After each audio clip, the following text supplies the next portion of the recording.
You're listening to the Silicon Valley Podcast. All right, so welcome everyone to this week's episode of the Silicon Valley Podcast. First, I want to thank Rebecca, who made the introduction to today's guest that allowed today's episode to happen. And with that, well, we have a special guest today, Arthur Mrozowski.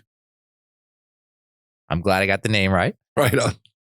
Who, well, his career, I'm going to say spans pretty much all of the history you could think of Silicon Valley. And okay, I'm very excited for today's episode, so let's just dive right into it. Arthur, can you tell us a little bit about your career up until this point? Well, it's so convoluted and that it'll be hard, but I'll try to zip through it as quickly as I can.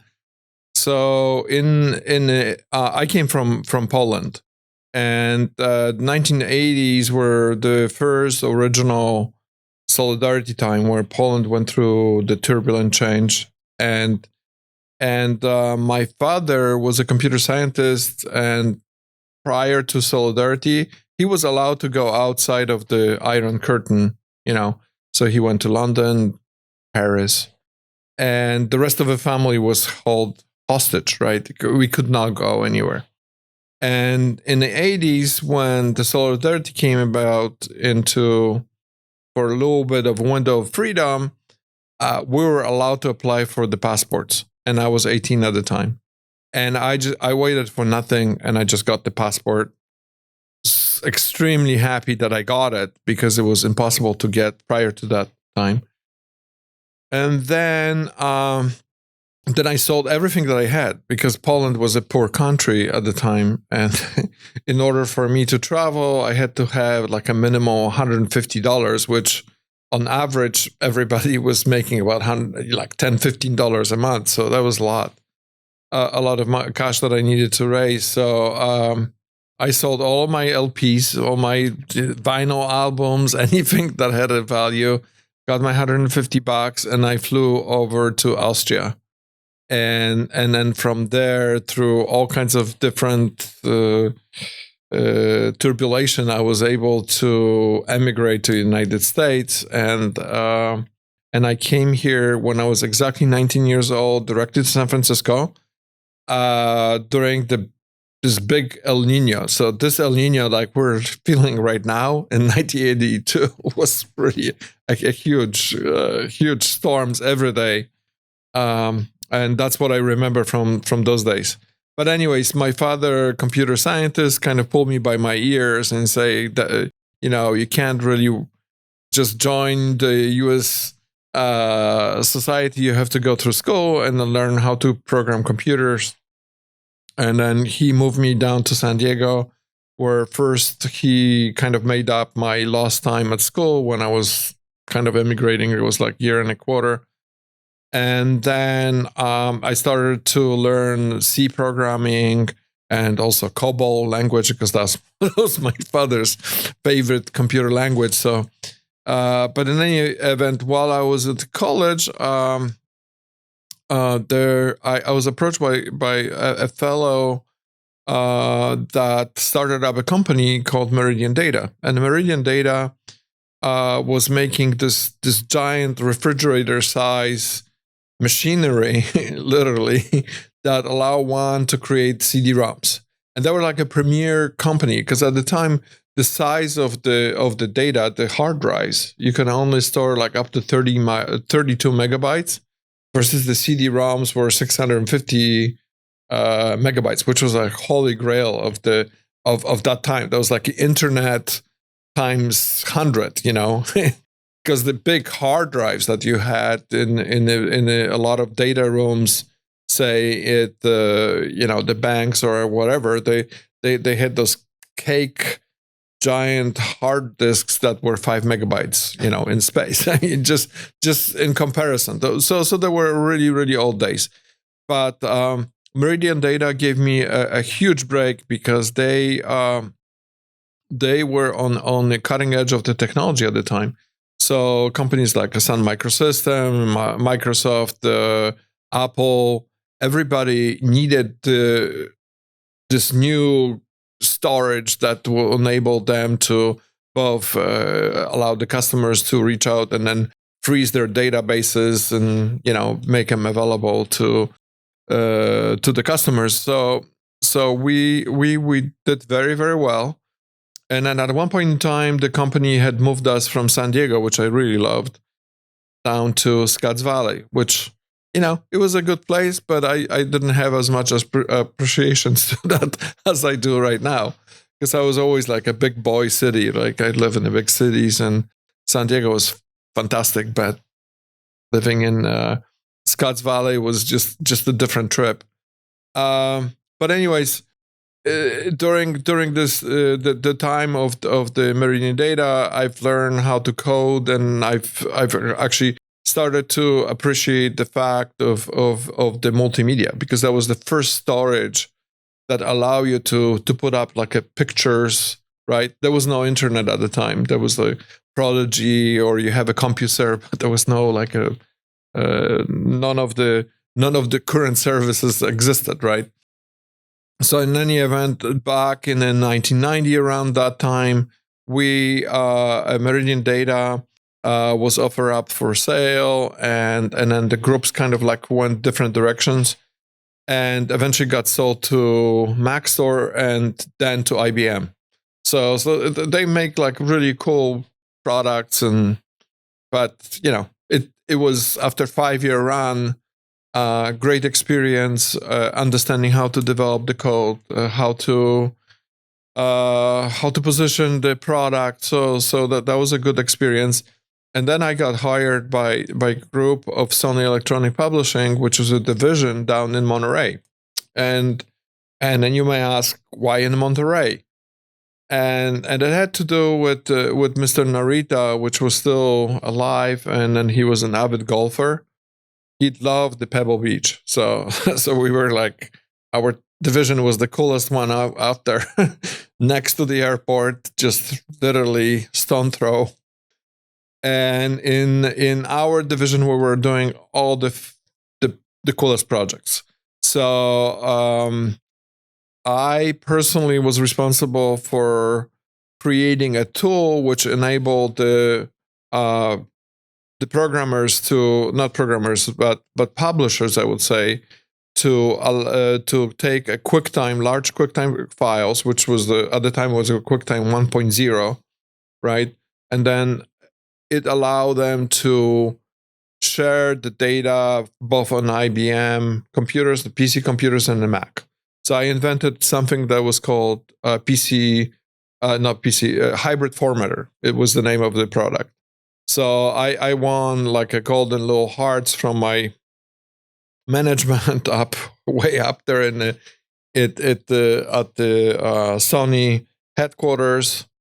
And then essentially I was running a couple of other things, because they allow me to participate directly with both Microsoft and Apple at the time on designing new things and then approaching like creating tools for them.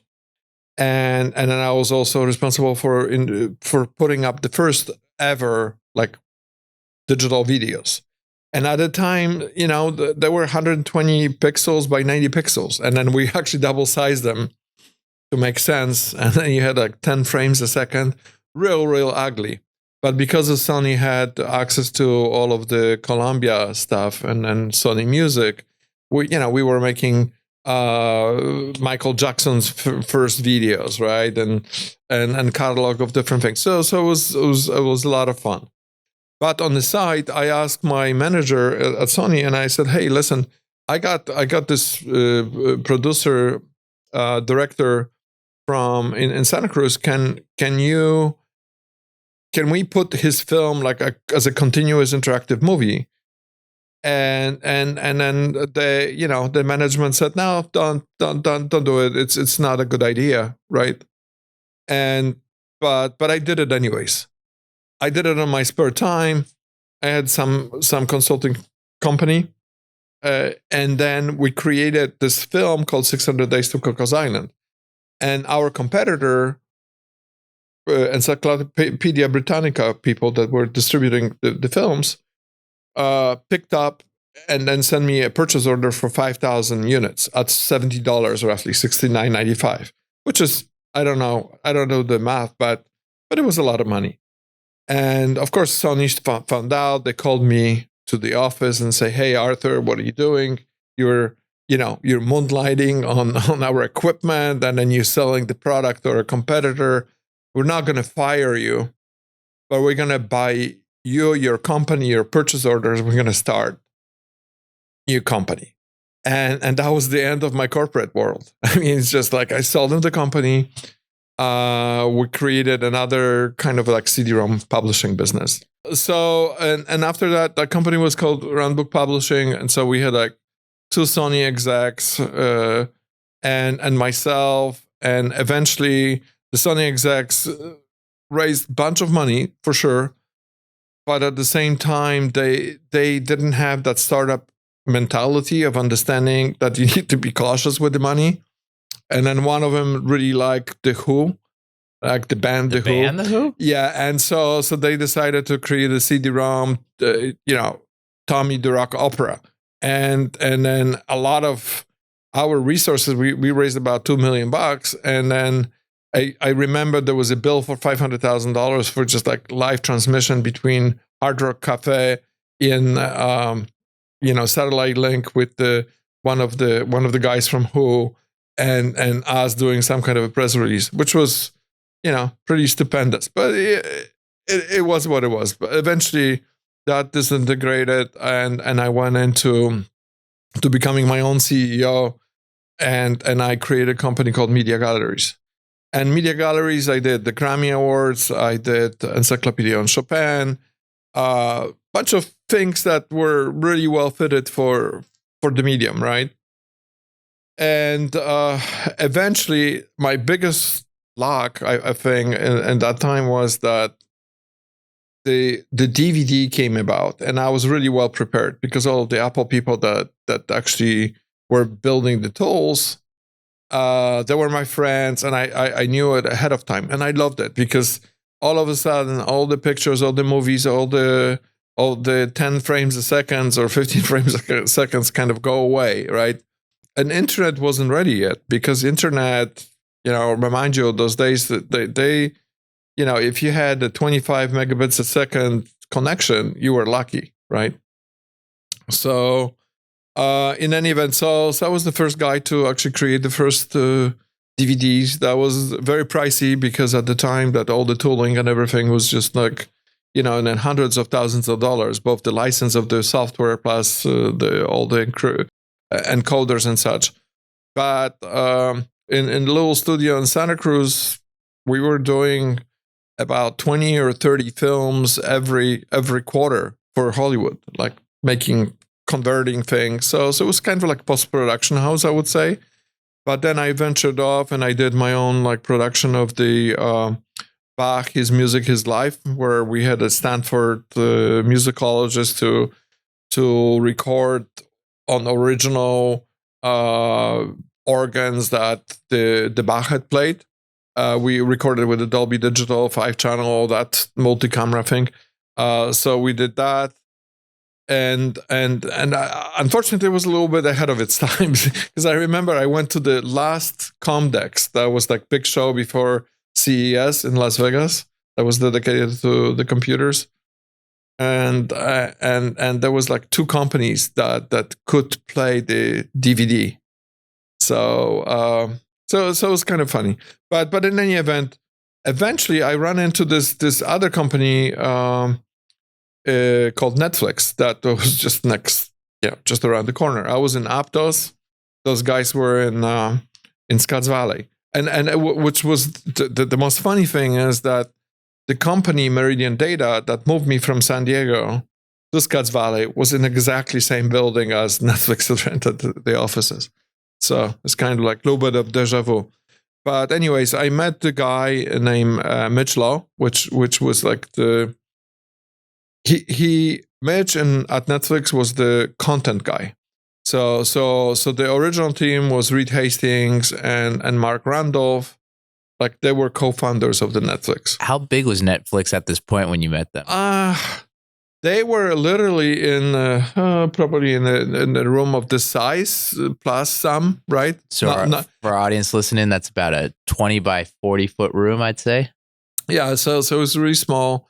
And then the way that we've met is that Mitch was at the time he was the director of VSDA, and VSDA was the organization that was dealing with all of the video rental stores. So he was like very important person, but he lived in Mill Valley, and then he was coming into Scotts Valley to Netflix for 4 days a week. So he was ahead of his time, right? So he had this deal with Mark and Reed, and during which time when it was, let's say, on Wednesday, he was bored, right, to tears, because it was like not much going on. I mean, he's got family in Mill Valley, and no action in say in Scotts Valley. So I was meeting with him every other Wednesday, depends. And then we were talking about technology, and then I'd show him that I have a I'm fully capable of making the DVDs, and it just like turned on the light in his head, because he figured we have so much, we've been trying to gain awareness of the Netflix's brand, but it was very difficult. They were including the little coupons into the DVD players from Toshiba, Sony, or wherever. And then that actually lost a bunch of monies because somebody learned how to cheat the codes, and they got more free DVDs than, they had some issues. So at this time, though, that was when Netflix was mailing 2 DVDs at a time. That's correct. Yeah.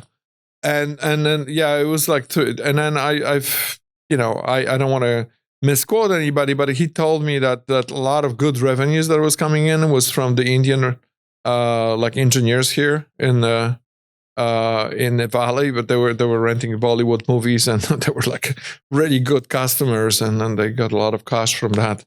But that's like some kind of a quote that I have never verified, because I didn't have a preview to it.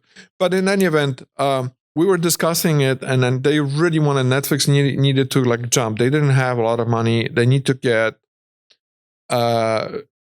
some PR campaign that will make the name more national, right?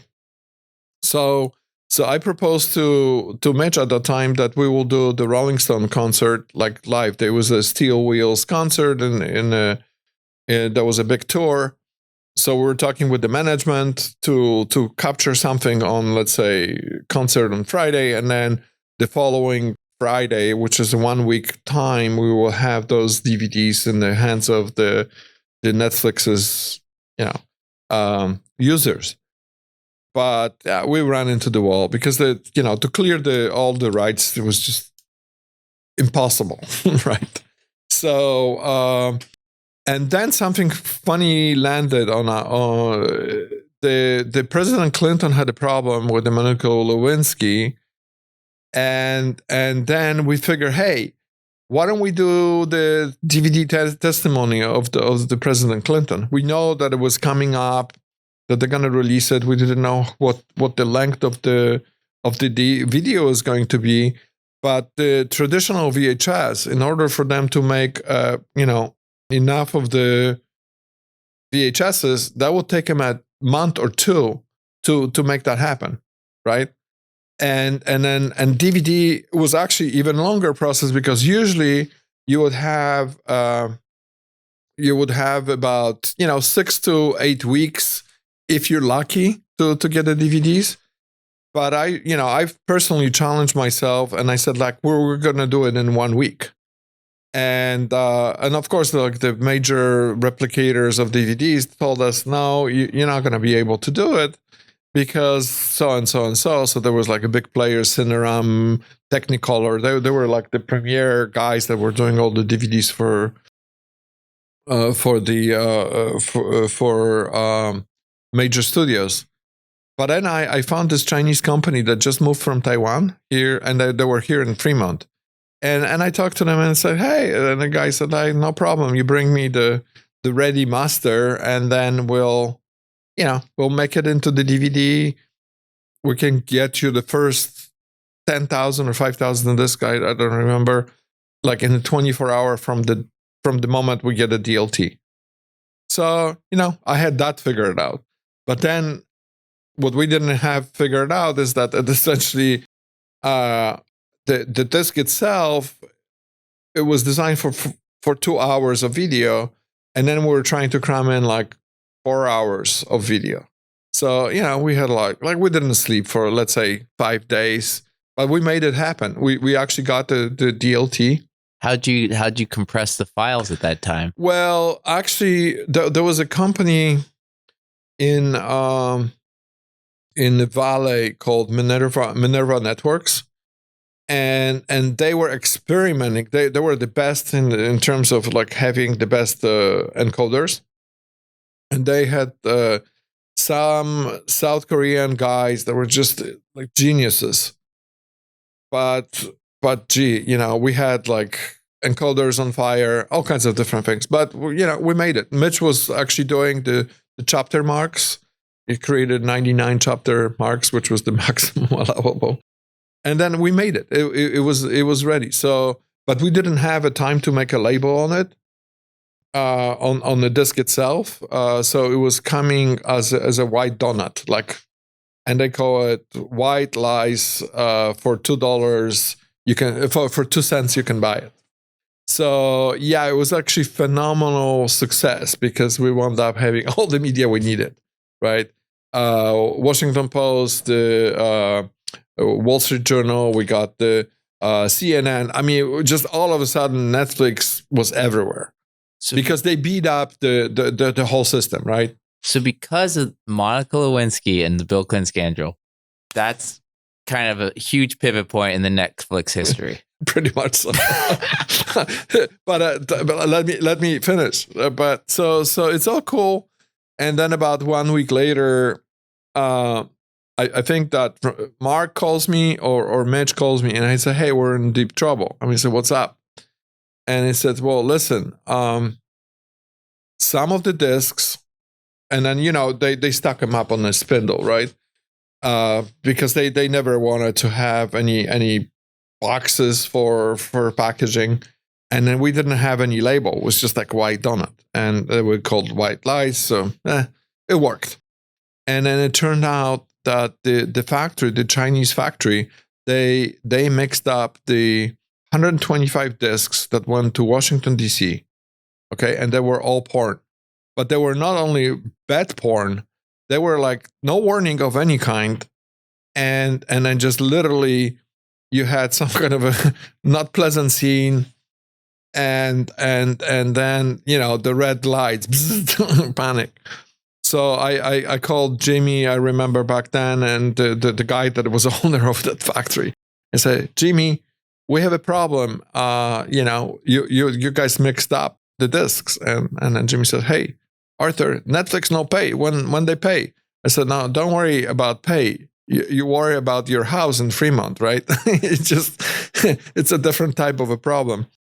But in any event, I think that what they did, what Netflix did at the time, they offered every customer that got the disc, because they knew where they send it roughly, right?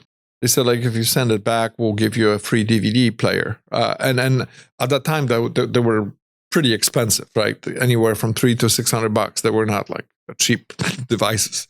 So in today's world, they were like $2,000 a disc kind of offers. So from a hero, I kind of went into a Polish Chinese pornographer in the Reed's mind, right? So did you get more publicity because of that? No, I think it's a kind of a nice anecdote right now, but but my friendship with at least Mitch is to the date. He went through all kinds of ups and downs. He actually, after Netflix did their IPO, he started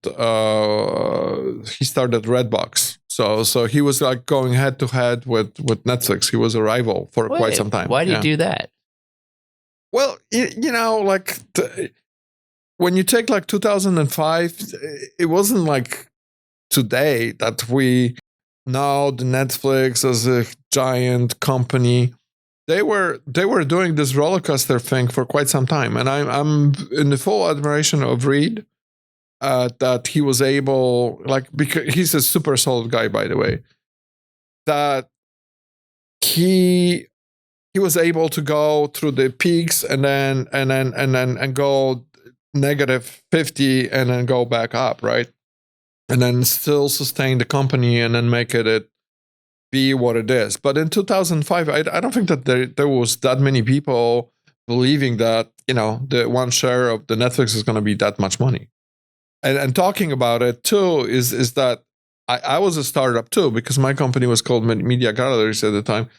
And then what? So you were at Netflix's and had a side company? No, I had my own company. Oh, they hired me to do all the work, and so I had a budget for making this giant project, right? Giant, but it was something that nobody thought that was possible to do. So, but in any event, one thing that happened is that 1/4 of the monies that were owed to me, they asked me, "Hey, we're a poor company. Can we do deal after deal with you, Arthur?" And deal after deal, I don't know if it's from Godfather movie or what. I just said fine, because to me, I was appreciative of getting work in the first place. So, and then I talked with Mark Randolph the other day, and I said, "Where's my money?" Because I'm just joking, but I was doing the math, and I saying at the time the stock of the of the Netflix was this much money, and then if you multiply that by number of shares I could have bought, right? This was 2005, or is this? No, it was 1998. They were they were more like 50 cents a share, but anyways, so that's the story, and and I've been also providing the Netflix with my product. I started a company called MGE later on. I sold the media galleries to this whole company to one of the former Apple exec, and then he was actually doing all kind of post-production work, which is it was a tough job, and then I was more adventurous, so I created a film distribution company, and I was one of the first guys that was supplying Netflix with the films, like on DVD.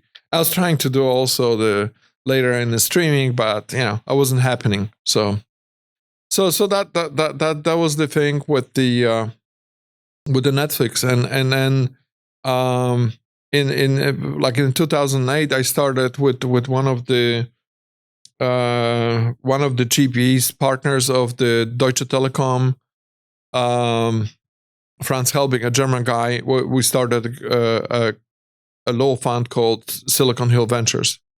So that was my eventually I got tired of all the commotion in the media business, because it was good, but very unpredictable, right?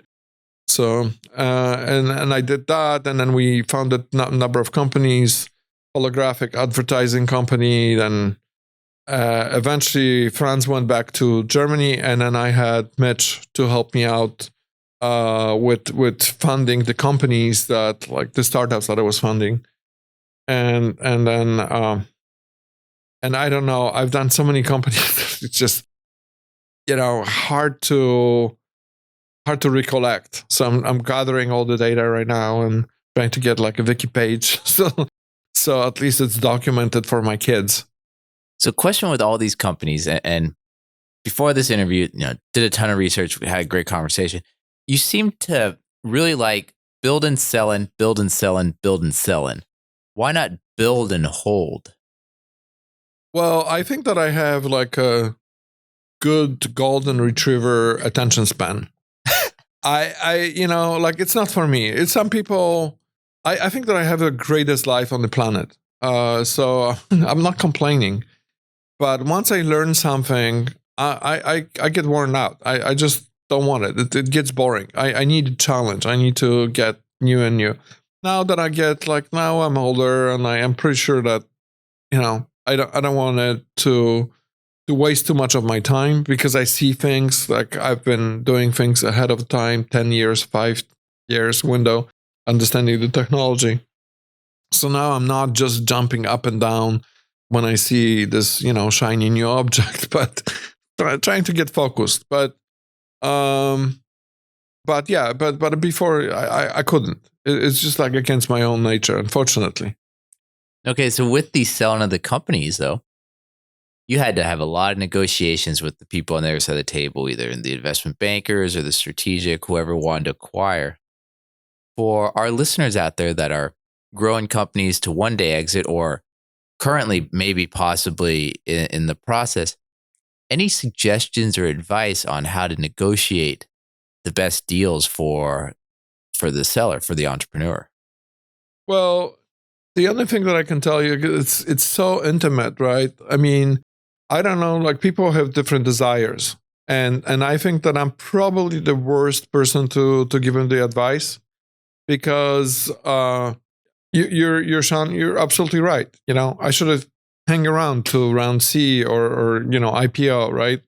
Or like some serious M&A. I just didn't do that.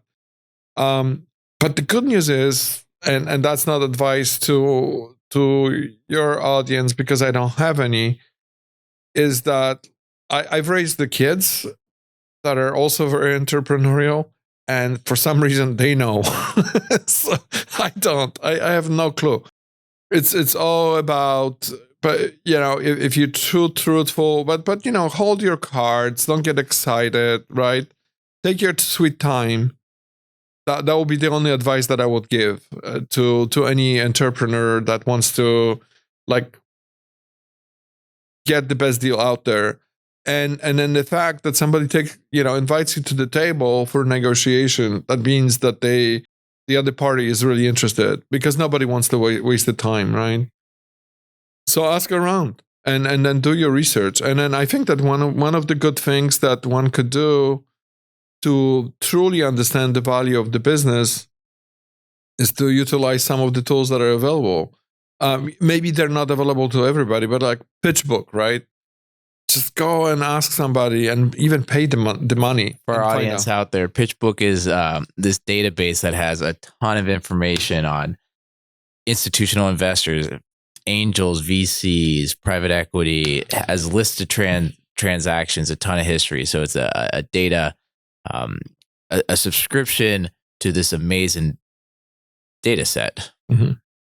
Exactly. So even if you spend a little bit of money, you will understand what your competitors, how much money they've raised with seed, who is the So that will be one hopefully good advice. I like it. PitchBook is incredible. I'm not sure if it's a good thing that I get to use it all the time or a curse in the way that you spend a lot of hours on it, but there's so much great information on it. Of all the companies you started, and it was mentioned before, a lot of them are 5-10 years ahead of where the industry is, where the world is, not even ready for it.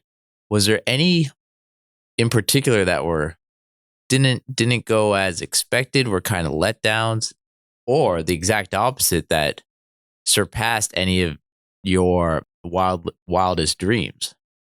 Well, I'd say that in the early times when I was like 30, 40 years old, therefore I don't want to reveal my age, but it was a little bit, quite a little bit of time, not too long ago. Arthur, you mentioned learning Cobalt. Unless you're at a bank now, maybe,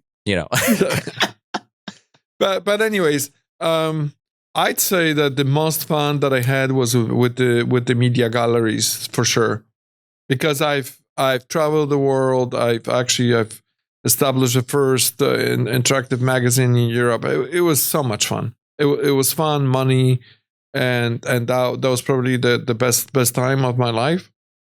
But now I'm actually doing even better because with all the experience, I can put the things together very quickly, assemble the team. I know pretty much everybody on my Rolodex, anybody from the fintech, from from investment banking, from family offices, and engineers I know like by thousands that are good friends, solving different problems. So right now I always feel excited. To be honest with you, I'm a golden retriever. I forget. It's just like good times all the time. Okay, then with that, what are you kind of working on now? Well, I'm working. So one of the privileged things that I have been doing in the past few years is going to meetings with on the island, to Richard Branson Island, and then where I met. What are those meetings like? I've never gone to attend. Yeah, I've never gone. so they're fun. There's like there's one specific that has to do with Bill Ty that he organizes a kite. One of those kite meetings that they have in June, and then a lot of companies from valleys are being invited. Mine was the one that I'm going to is mostly related to tennis and entrepreneurship and so on, and that's the coolest one for me because I love tennis and actually had that's how I wound up being on the island. But in any event, I had this company that was introduced to me called Enzo Rings, and then Enzo is creating this silicone rings that like people are wearing right now, right? And they were sitting across the table with me, and I actually had Mitch, the Netflix guy, with me. He wanted to meet Richard, so we had the great time. And then so Enzo was telling me about their product, and I said like that's really like like pretty dumb, wearing a ring like with no electronics. And they said they challenged me, and I said, Arthur, if you really think that you can do something better, tell us, right? And then so like following on the CES, we met after Necker.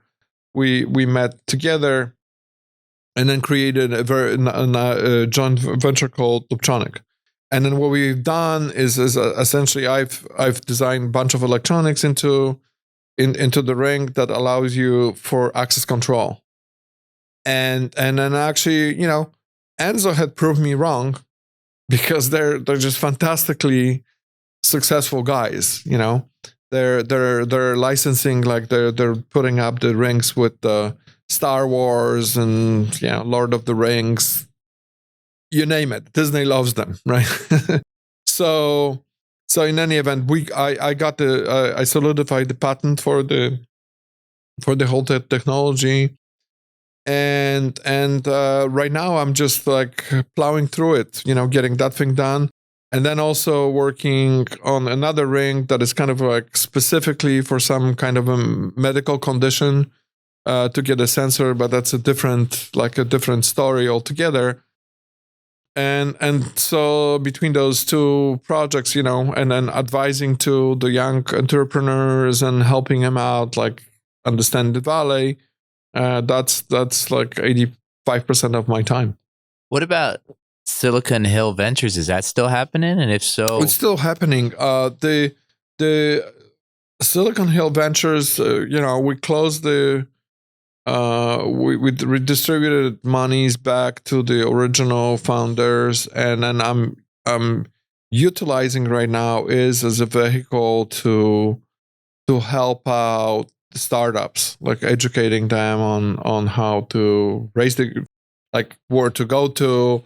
And all of the everything, including go to this particular lawyer to start up your company. If you're super ambitious, you go to Wilson Sonsini. If not, I have my NYU guy in New York, and then he's a professor, but he's also and also podcaster. He does his own podcast. He's a podcaster. He's a fantastic guy, and so I'm sending them to the right lawyers, and then I tell them how to structure the company, how not to worry about I'm explaining to them a lot of times on what's going on in between, like a human factor. Let's put it this way, right?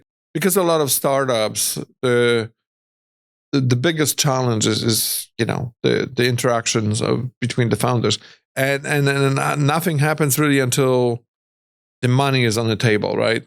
Either through the exit or first big round of monies, right? Then the weird things happen. So I'm kind of like preparing them up for all the different aspects of being in a startup environment.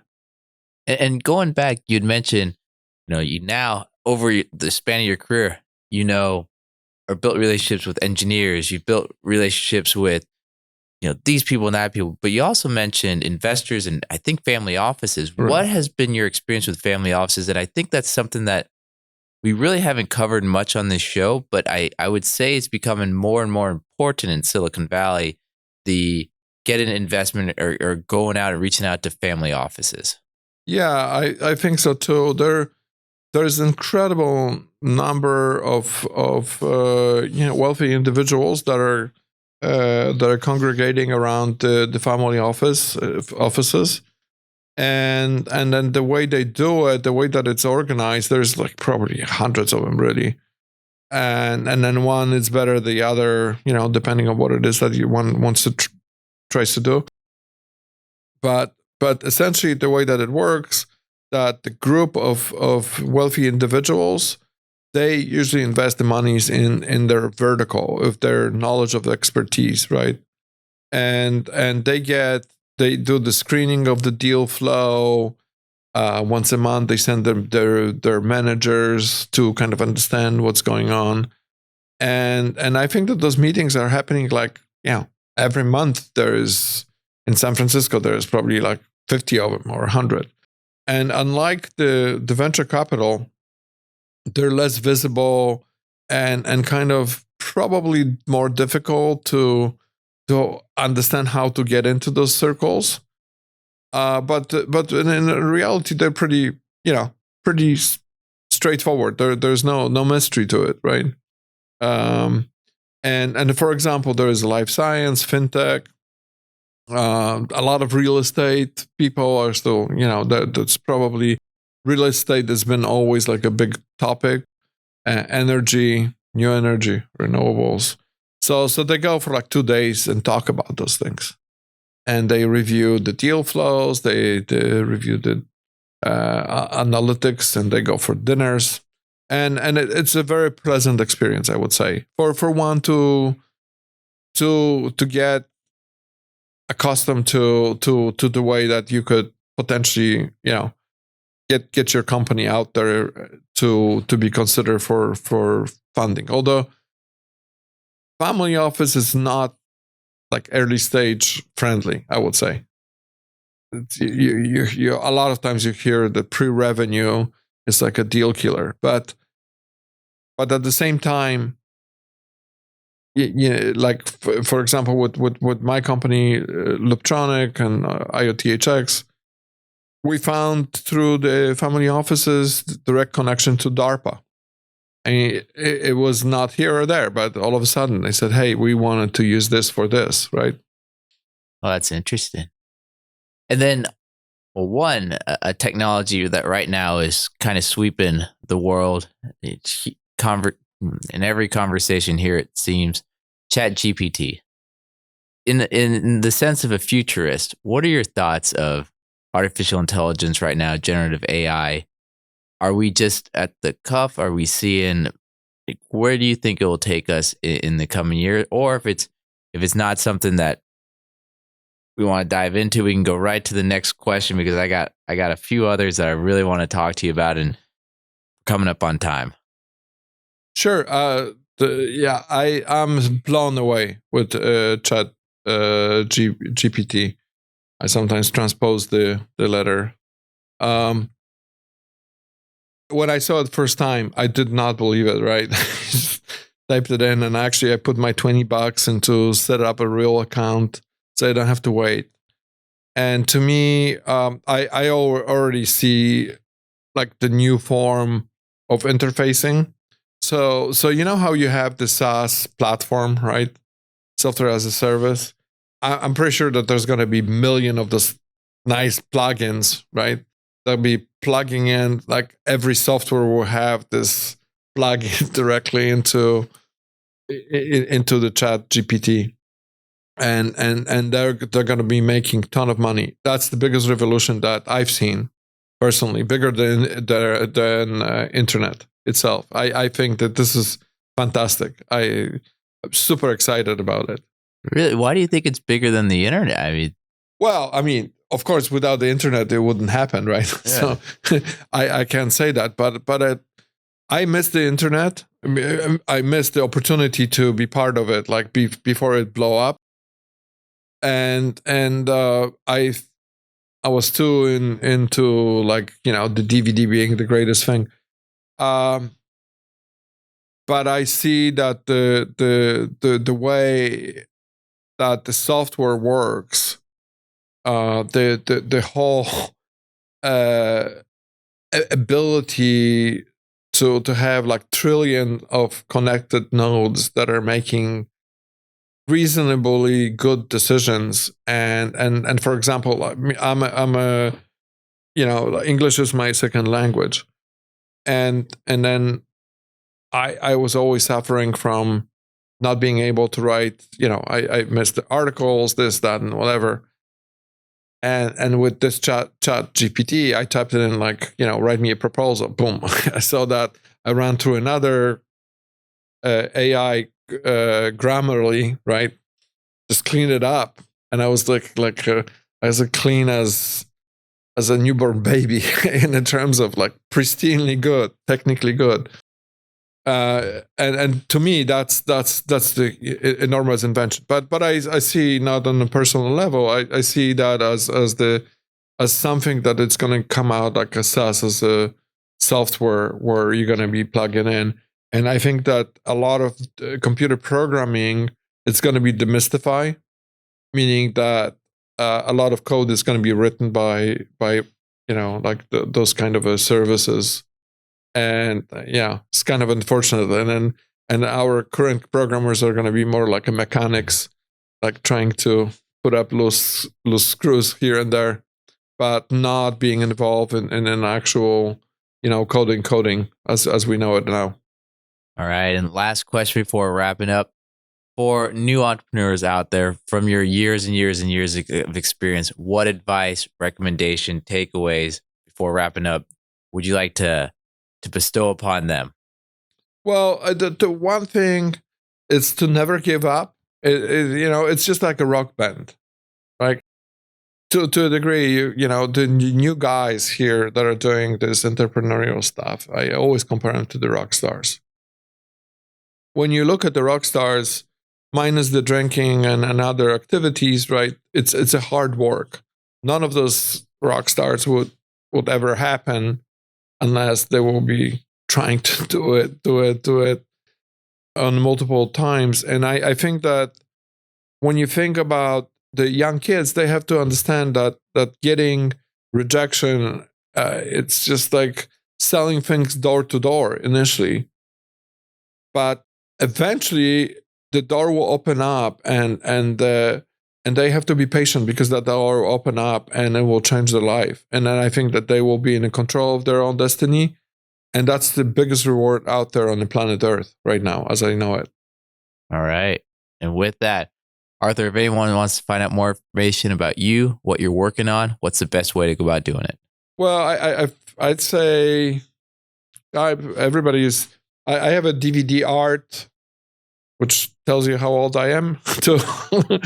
So it's like DVD art handle on Instagram, and I don't use Twitter much, but those are my things, and always invite anybody to DM me. And I truly wanted to thank you for finding the time to listen to my stories. All right, we'll have that link in the show notes. So go to our website, thesiliconvalleypodcast.com, and you'll find this episode and our archives. Also, when I'm not the host of the Silicon Valley Podcast, I'm an investment banker focused on mergers, acquisition, growth capital, and secondaries. Please connect with me on my LinkedIn, Sean Flynn. And once again, go to thesiliconvalleypodcast.com. And with that, I want to thank Arthur. Thank you for taking the time to be on this week's episode of the Silicon Valley Podcast. Thank you so much.